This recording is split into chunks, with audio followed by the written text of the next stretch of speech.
Salut les geeks. Aujourd'hui, j'ai changé l'angle de ma caméra, donc vous me voyez de haut. Et tout ça pour vous parler de l'un de mes dieux, l'un de mes artistes préférés. Il s'agit de Bill Sienkiewicz. Mais attention, je précise bien pour ceux qui ne connaissent pas ma chaîne, ceux qui débutent, ceux qui me regardent par erreur. Mon but n'est pas de vous expliquer qui est Bill Sienkiewicz, quelles études il a faites, avec qui il a mangé hier soir. Non, simplement de vous présenter les comics que je possède, dessinés par lui, pourquoi je les aime, pourquoi il y en a certains que je n'aime pas ou moins. C'est plus rare, mais bon, ça existe. Donc vous partagez ma passion, pas vous faire un compte-rendu en 15 pages de qui, quoi, où, comment Bill Sienkiewicz. Moteur.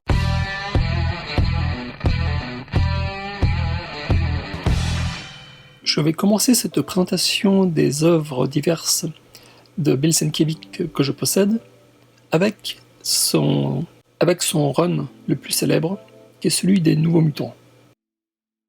En 1984, Bill Sienkiewicz, après avoir travaillé sur Moon Knight, s'est lancé sur les Nouveaux Mutants, qui était scénarisé par Chris Claremont et qui jusque-là avait été dessiné par Bob McLeod et Sal Buscema, principalement. Autant dire que lorsque l'ami Bill est arrivé au dessin, ça a fait un choc. Bon, la couverture déjà, elle est pas mal. On voit un des membres des Nouveaux Mutants qui semble dormir, puis quelqu'un qu'on ne connaît pas. On voit le professeur Xavier qui se lève, qui essaye de demander à une force militaire d'arrêter de tirer sur donc l'école des Nouveaux Mutants. Et la double page suivante, on s'en prend plein les dents. On se rend bien compte ici que la jeune fille est en deuil, donc le professeur Xavier est mort, et puis boum, patatras, en fait la jeune fille est là, et tout ça c'était des souvenirs de son futur. À l'époque, j'avais pas compris. Je m'étais demandé d'ailleurs qui c'était. Je pensais que c'était Wolfbane, donc la loup-garou, qui fait partie des Nouveaux Mutants, alors qu'en fait c'était Rachel qui vient du futur. On trouve les Nouveaux Mutants en salle de danger, et très vite, on se rend compte que on n'est plus avec Bob McLeod, on n'est plus avec Sal Buscema, on est avec un artiste qui dépeint des émotions, plus qu'il n'essaie de transcrire ou de retranscrire une réalité qui de toute façon est différente pour chacun d'entre nous. Là, il crée un personnage qu'il est en fait le seul à pouvoir dessiner correctement, Warlock.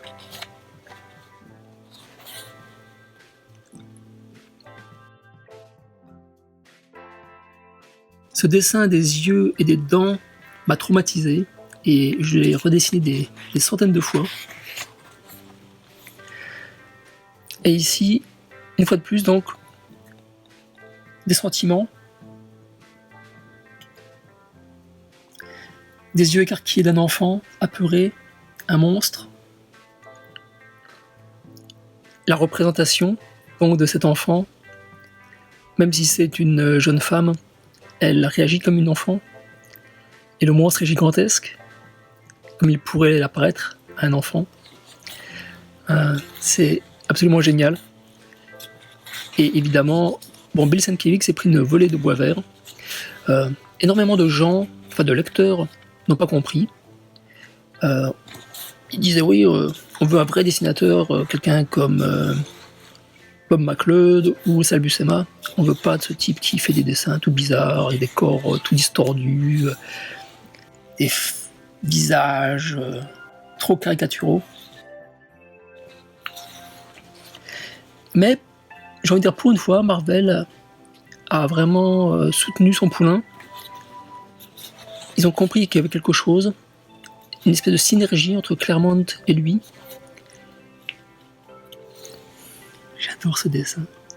On comprend parfaitement que Iliana Rasputin a une idée machiavélique derrière la tête, avec son rouge à lèvres et Ran Sinclair. Et là, on voit Ran Sinclair. La transformation, la belle et la bête. Et l'autre abruti qui s'en prend plein les dents. Là aussi, cette façon de dessiner le lettrage à la main pour exagérer l'impact de la porte qui se ferme. Donc voilà. Ah oui, non. Justement, bon, ça c'est le premier annual. Je vous parlais donc de Bob McLeod. Quand on voit cette couverture, elle est absolument sublime. Sienkiewicz en pleine forme. Et puis derrière, bon, c'est pas que c'est mal fait, c'est Bob McLeod au dessin. C'est juste que le pauvre gars, quand on compare ce qu'il fait, et quand on compare avec les dessins de Sienkiewicz, on est à des années-lumière, quoi. Il y en a un qui vraiment travaille sur les émotions, on l'a souvent comparé à Dali, le peintre.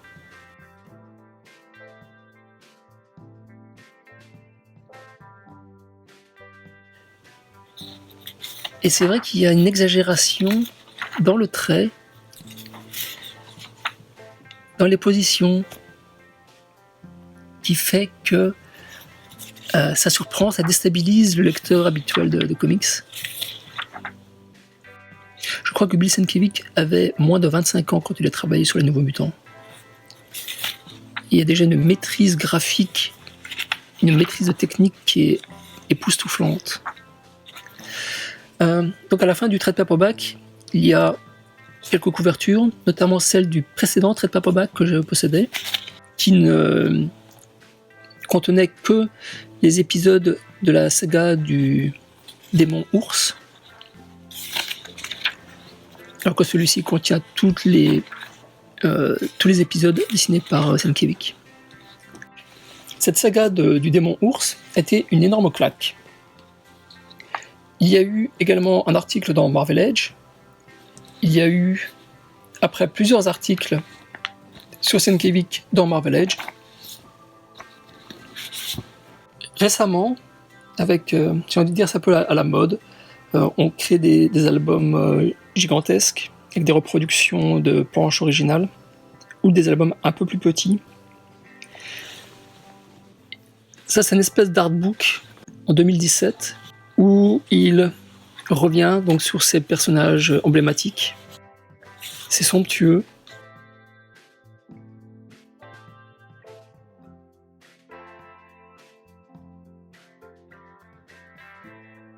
J'adore son Warlock. Il y a peinture, dessin, illustrations diverses. C'est uniquement des dessins, hein, il n'y a pas de texte.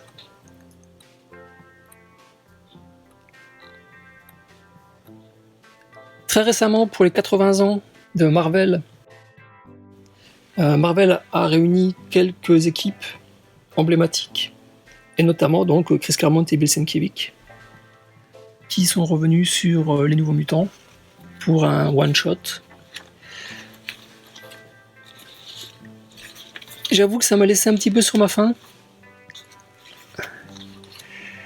Il reprend en fait donc tous les éléments donc, de ce que je vous ai montré dans le trade paperback, sauf que c'est réuni dans un seul épisode, donc ça va très vite.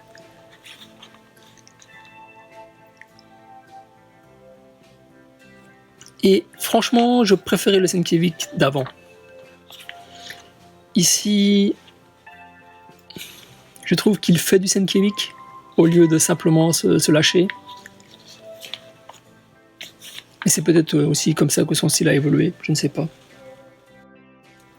Lorsque j'ai rencontré Bill Sienkiewicz pour la seule fois de ma vie où j'ai rencontré un artiste que j'apprécie, c'était au salon de San Francisco, le Comic Con de San Francisco de 2018, et je lui ai acheté 2 reproductions d'illustrations, une de Lovecraft et une de Elektra.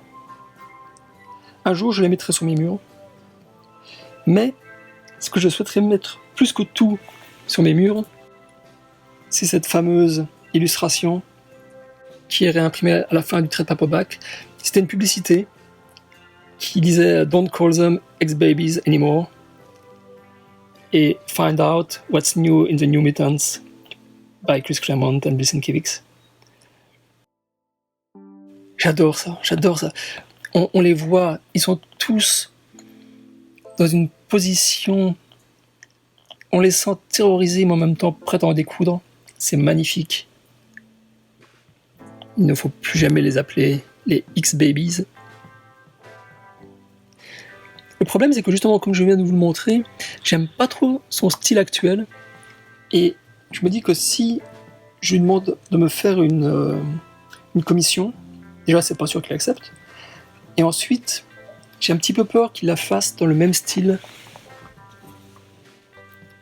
que ces dessins ici. Mais bon, je sens que j'essaierai de le contacter parce que j'adore ce dessin. J'adore cette illustration. Elle est superbe. On sent la personnalité de chacun des héros qui est dessiné sur cette page. C'est un vrai tour de force. J'admire ce dessin. Pour moi, c'est la synthèse de Bill Sienkiewicz dans ce dessin. Un jour, je mettrai sûrement ces deux illustrations sur mes murs. En attendant, j'ai le Bill Sienkiewicz Mutant and Moon Knight and Assassin Artifact Edition de IDW. Ça reprend de très nombreuses pages.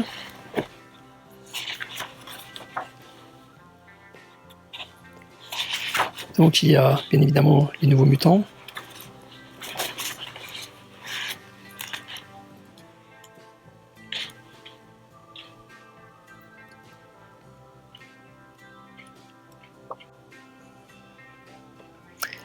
Il y a Moon Knight.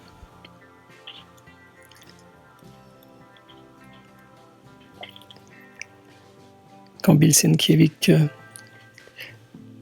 était influencé par Neal Adams.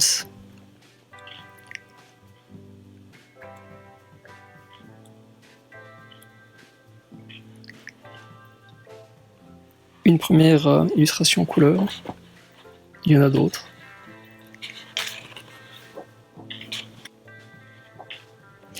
Elektra. Je pense que c'est ce personnage-là qui l'a rendu célèbre aux yeux de la critique.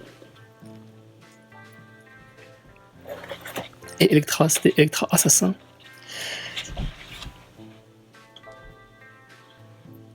Je trouve que l'impression est un peu trop sombre. À la fois trop sombre et trop délavé. Le papier qu'ils utilisent correspond bien pour une impression en noir et blanc, ou une reproduction en tout cas noir et blanc des pages originales. Par contre, quand c'est de la couleur comme ici, et quand on voit Elektra Assassin, quand c'est imprimé sur du beau papier, du papier couché, là ça rend un petit peu moins bien.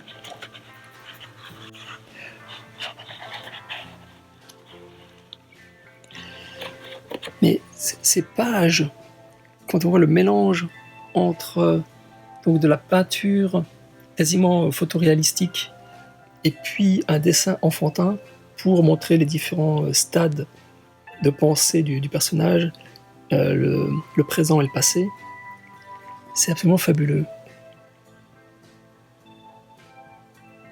Et ce dont je vous parlais dans une vidéo précédente, avec les cadres qui ici sont faits tirer à la règle, parce que c'est un souvenir idyllique, et puis oups, il se passe quelque chose, donc le souvenir idyllique se brise, et puis on retourne dans le présent psychotique. C'est excellent, excellent.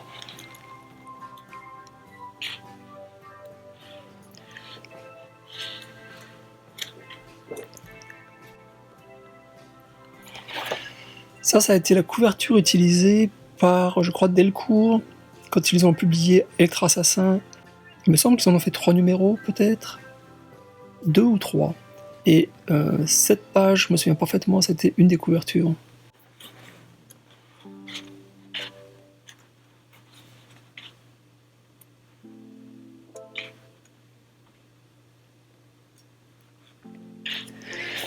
Alors ça, c'est tiré d'un graphic novel que Bill Sienkiewicz faisait avec Frank Miller au même moment où ils travaillaient tous les deux sur Electra Assassin. J'avais détesté ce graphic novel parce que j'ai quasiment l'impression de voir un dessin animé. Et c'était en tout cas le sentiment que j'avais à l'époque.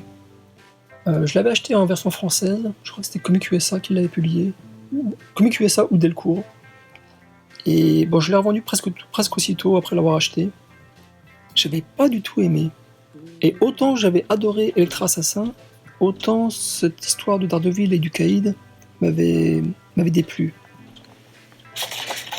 J'aimerais bien le relire maintenant, pour voir qu'est-ce que j'en pense, avec le recul.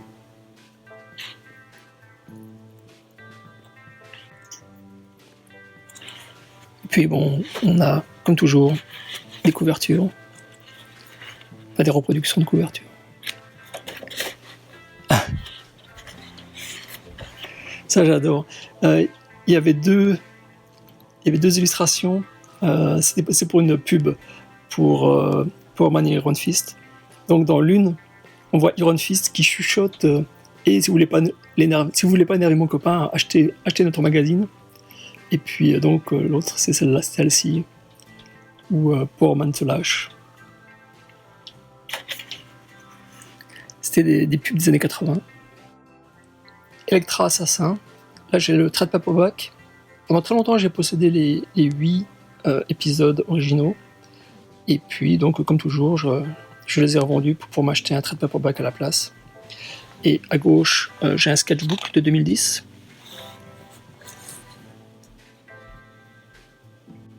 Je vous l'avais présenté rapidement déjà une première fois, donc je ne vais pas m'attarder dessus. Electra Assassin, c'est une œuvre majeure de la bande dessinée, des comics, au même titre que Watchmen.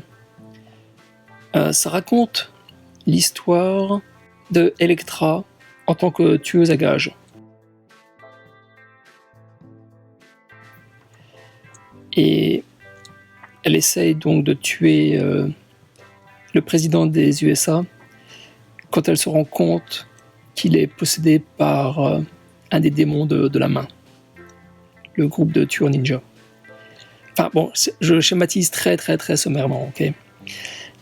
Et je dis que c'est une œuvre majeure parce que, à la fois que ce soit Bill Sienkiewicz avec sa façon de raconter visuellement ou Frank Miller avec ses textes, il y a tellement de niveaux de lecture, vous pouvez passer plusieurs jours ou plusieurs semaines à non seulement lire l'histoire et prendre plaisir à la découvrir, mais à essayer de comprendre les références qui sont multiples.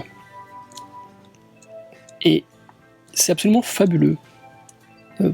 Donc aussi bien au niveau visuel qu'au niveau scénaristique. Il a été traduit en France. Il a été traduit au moins dans les années 80, fin des années 80. Donc il me semble que c'était par Delcourt. Et j'espère pour vous qu'il y a eu des rééditions.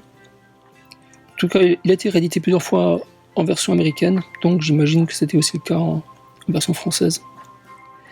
Mais Electra Assassin, je pourrais y passer 1 heure par page. C'est absolument sublime.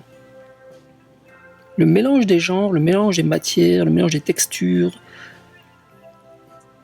pour exprimer différentes émotions, des dessins comme ça, même avec les bulles de texte, ou même avec les encres de texte, vous pouvez le coller sur votre mur, ça fait un poster magnifique. Et c'est pour ça que je critique tout le temps Enki Bilal. Quand vous voyez un truc comme ça, pour moi, quand vous voyez un truc, quand vous voyez une bande dessinée comme ça, visuellement, en termes de maîtrise graphique, en termes de peinture, on est exactement au niveau du Bilal, sauf que ça bouge, sauf qu'on est emporté par l'histoire. C'est la différence entre un illustrateur et quelqu'un qui sait raconter une histoire graphiquement. Et donc j'ai lu Les Nouveaux Mutants et j'ai lu Elektra Assassin dans la foulée. Et pour moi, Bill Sienkiewicz était un artiste qui faisait du super-héros. Bon. Enfin, comment dire, rien de spécial à ce niveau-là. Sauf que, étant donné que j'adorais ce qu'il faisait, je me suis quand même un petit peu intéressé à ses autres œuvres. J'ai essayé d'en savoir plus. J'ai essayé de découvrir ce qu'il faisait d'autre. Et je suis tombé complètement par hasard sur Brought to Light, a graphic docudrama. 30 années de trafic de drogue, de deals d'armes et d'opérations secrètes qui ont volé l'Amérique et qui ont trahi la Constitution. Rien que ça. Par Alan Moore et Bill Sienkiewicz. Et ce docudrama raconte en fait donc des histoires secrètes sur l'Amérique, et c'est raconté par l'aigle américain qui est dans un bar.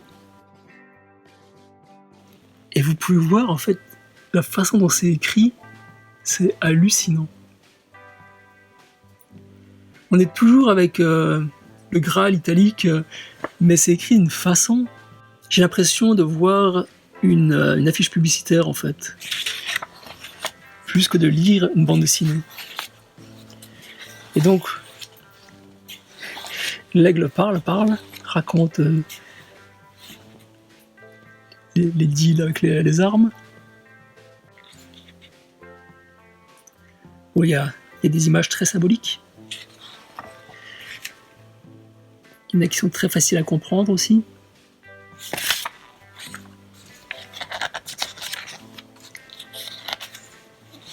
Et moi, ce qui m'avait traumatisé à l'époque, c'est cette page où on voit donc l'aigle qui se fait une ligne de coke, à plusieurs lignes de coke, et puis qui littéralement s'explose la tête. Et à partir de ce moment-là, on voit qu'il est plus dans son état normal, quoi. J'avais trouvé ça absolument génial. Une fois de plus, on en revient aux émotions. Sienkiewicz travaille sur une recherche d'émotions plus que sur un réalisme. J'avais découvert aussi son adaptation de Moby Dick.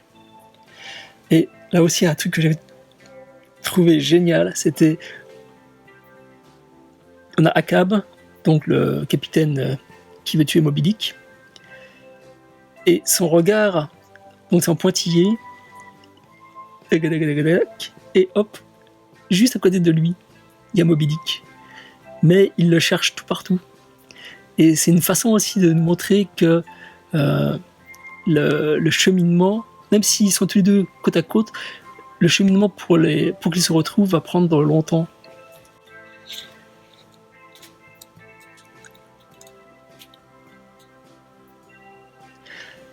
C'est ce genre de travail qui après m'a fait dire que Dave McKean avait été influencé par Bill Sienkiewicz.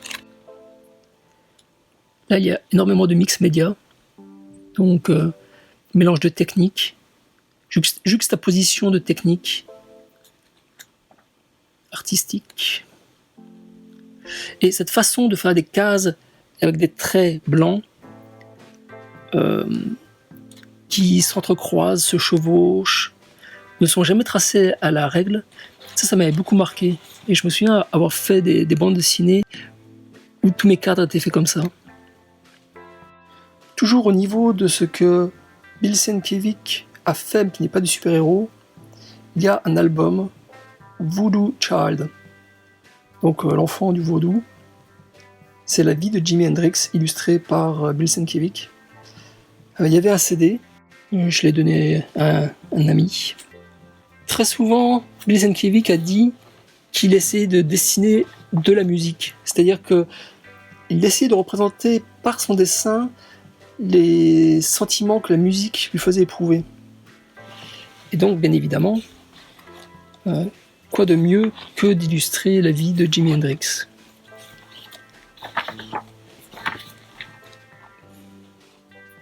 Une fois de plus, on retrouve donc ce qu'il avait fait pour Electra Assassin, le mélange dessin enfantin et hyper-réalisme.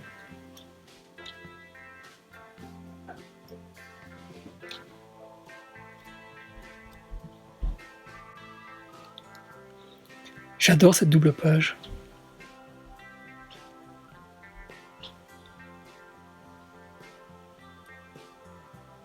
Qui montre ce qui s'est passé pendant 2 ans.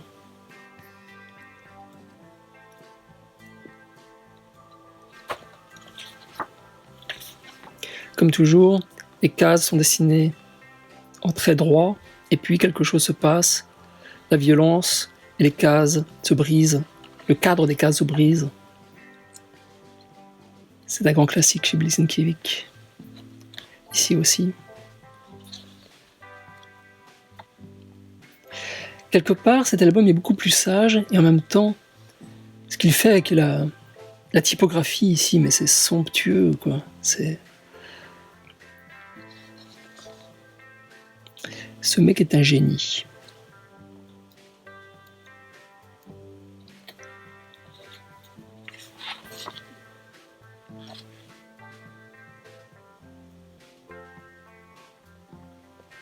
Stratoaster, je m'en veux encore avec ça. Stratoaster, c'est une œuvre un peu autobiographique faite par Bill Sienkiewicz quand il était relativement jeune. Et j'avais les 4 épisodes en souple. Et comme toujours, je cherche un trade paperback. J'ai trouvé celui-là sur eBay américain, je précise, parce que donc j'habite en Amérique. Je l'achète, je reçois le bouquin, je le feuillette pour voir s'il n'est pas abîmé, s'il manque pas des pages ou quoi. Ça me paraît correct. Je referme le bouquin, ok. Je revends mes 4 épisodes originaux. Et puis 6 mois plus tard, je commence à le lire, et puis, mais c'est en français. J'ai acheté un bouquin en français sur eBay US. Et bah, c'est pas du tout ce que je voulais. Donc, c'était traduit par Delcourt. C'est bien traduit, relativement bien traduit, mais c'est quand même pas ce que je voulais. Donc maintenant, j'essaie de trouver une version US qui coûte 2 ou 3 fois plus cher que ça. C'est pour ça aussi que celui-ci ne m'avait pas coûté trop cher. J'avais été surpris à l'époque par le prix, je m'étais dit tiens, c'est quand même bizarre, mais peut-être que le mec veut s'en débarrasser. En fait, il voulait se débarrasser d'une version française. Et Stratoaster, donc c'est une histoire de grille-pain maléfique. Raconté comme ça veut rien dire. Il faut le lire pour comprendre. C'est accrochez-vous au rideau, je retire l'échelle, comme disait le fou. On voit toute la démesure, c'est-à-dire toute la démence, toute la folie de Bill Sienkiewicz dans ce recueil. Je vous le conseille si vous êtes curieux, si vous avez envie de lire quelque chose qui n'est pas du super-héros.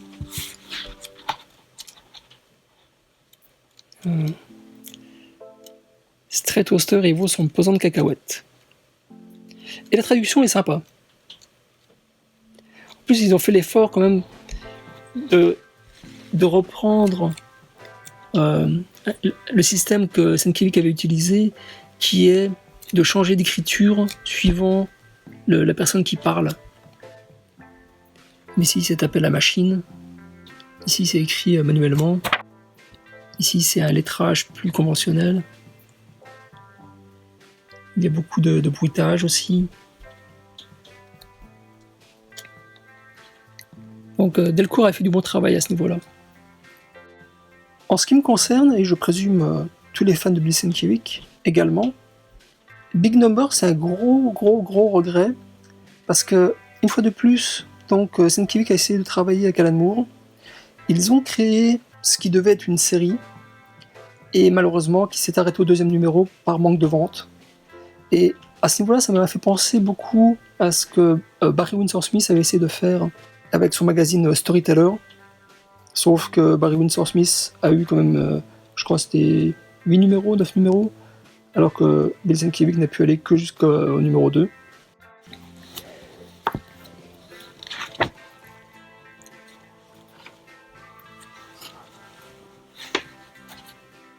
C'est une histoire qui se passe en Angleterre. C'est en noir et blanc. Donc c'est peut-être aussi ça qui a déplu aux lecteurs américains. Je ne sais pas. Peut-être le fait que ça se passe en Angleterre.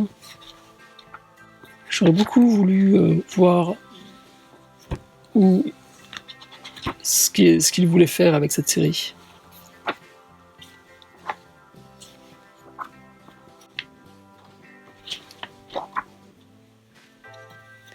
Et il semble d'ailleurs justement qu'à la fin du numéro 2, le héros allait en Amérique.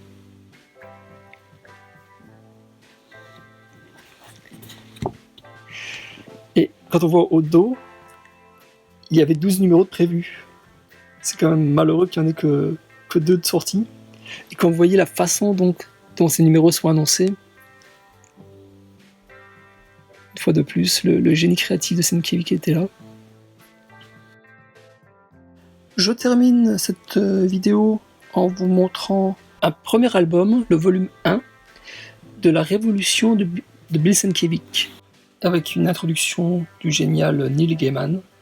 En fait, cet album est donc le premier de 3 numéros. La publication sera de 1 par année. Donc il y en aura un deuxième en 2020 et un troisième en 2021.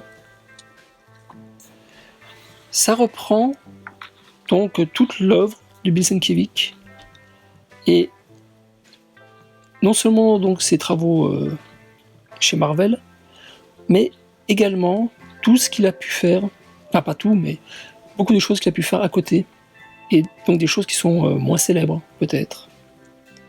On retrouve les Nouveaux Mutants, on a vu Jimi Hendrix.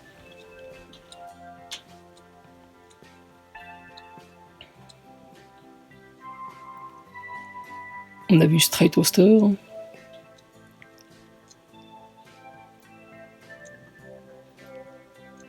Donc il y a énormément d'illustrations.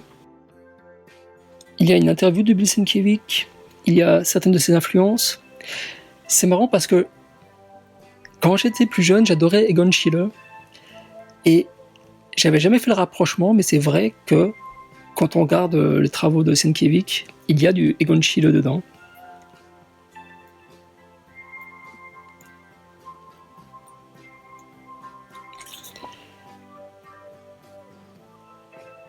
Et Gustav Klimt. C'est vraiment sympa de voir que cet artiste américain a eu une influence très académique. Ça, son Bruce Lee est absolument génial. Si vous vous connectez à sa page Facebook, vous verrez qu'il fait très souvent des illustrations, enfin la page Facebook et son compte Twitter. Il présente très souvent des illustrations. À chaque fois qu'il y a une personne célèbre qui décède, ou que c'est l'anniversaire donc de la mort d'une personne célèbre, il publie un portrait ou une illustration comme celle-ci. C'est politique, c'est artistique. Il y en a pour tous les goûts. C'est toujours fabuleux. Ah oui, ça me fait penser, c'est son île du Docteur Moreau. Il faut absolument que je me la procure. Il a fait une version illustrée de l'île du Docteur Moreau. Mais pour l'instant, elle coûte $100 au minimum. Donc j'essaie de la trouver à un prix plus abordable. Mais Bill Sienkiewicz n'a pas travaillé que pour Marvel ou pour DC. Il a travaillé aussi pour d'autres compagnies comme IDW, pour lequel il a fait un épisode de 30 jours de nuit.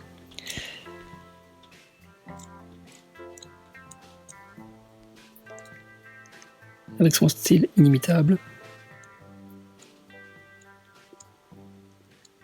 Voilà, c'était une présentation très rapide des comics que je possède, faits par Bill Sienkiewicz.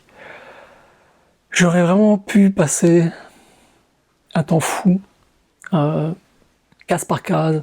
C'est Elektra Assassin, mais c'est une beauté, c'est une tuerie. Pareil pour certaines pages de ces New Mutants. Stratoster, il faut le lire pour le croire. C'est incroyable, quoi. Et d'un autre côté, beaucoup plus intimiste, vous avez ces Big Numbers. Bref, Bill Sienkiewicz, c'est un touche-à-tout. Il est extrêmement talentueux, il est toujours vivant. J'ai eu la chance, le plaisir, l'honneur de le rencontrer une fois, de lui parler pendant 30 secondes à une Comic-Con. Ça reste un des plus beaux moments de ma vie. Voilà, j'espère que ma petite vidéo sans prétention vous aura fait découvrir certaines œuvres moins connues de ce fabuleux artiste. N'oubliez pas, hein, comme d'habitude, pouce bleu, partagez, abonnez-vous, invitez vos amis, plus on est de fous, plus on rit, mettez des commentaires, commentez. J'essaie toujours de répondre aux commentaires le plus rapidement possible. J'essaie de prendre en compte les critiques constructives pour m'améliorer, parce que ma chaîne est votre chaîne. Et puis, si vous voulez discuter en direct live ou en direct moins live avec le décalage horaire, et me retrouver sur les réseaux sociaux, ça se passe sur Instagram, Twitter, Facebook. Merci d'avoir regardé cette vidéo, et puis je vous dis à très bientôt. Ciao, ciao!